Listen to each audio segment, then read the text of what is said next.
Ba'zan shunday holat bo'ladiki, sen yashayapsan, lekin yashayotgandek emassan. Nafas olyapsan, lekin ichingda nimadir yetishmaydi. Atrofingdagi odamlar go'yoki yo'lini topib bo'lgandek. Kimdir ishda o'sayapti, kimdir pul topyapti, yana kimdir baxtli ko'rinadi. Faqat sen go'yoki joyingda turib qolgandeksan. Va ichingda shu savol chiqadi: men nima qilishim kerak? Nega o'zimni topa olmayapman? Ammo bu savolni baland aytmaysan, chunki odamlar tushunmaydi. Harakat qil deydi, sabrli bo'l deydi, lekin ular bilmaydi, muammo dangasalik emas. Muammo ichki bo'shliq.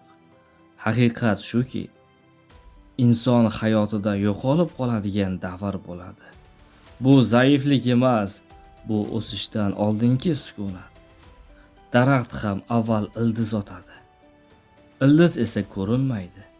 Hech kim uni olqishlamaydi, lekin aynan o'sha paytda daraxt kuch yig'adi. Sen ham hozir ildiz otayotgan bo'lishing mumkin. Shuni bil, hayotda kechikkan odam yo'q. Faqat o'z tezligiga ketayotganlar bor. Ba'zi odamlar 20 yoshida topadi o'zini, ba'zilar esa 30 da, yana ba'zilar esa 40 dan keyin. Ammo hammasining umumiy joyi bitta. Ular ham bir paytlar adashgan. Agar sen hozir nima xohlashingni bilmasang, bu yomon emas. Bu shuni anglatadiki, sen tayyor javoblarga emas, haqiqiy javobga intilyapsan. Va bu jarayon og'riqli bo'ladi. Yolg'izlik bo'ladi, sukut bo'ladi, ba'zan hatto umidsizlik ham bo'ladi.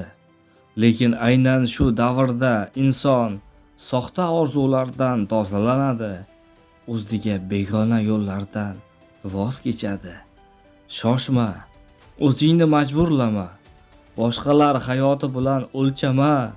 Sen adashmagansan, sen izlayapsan va izlayotgan odam topmay qolmaydi.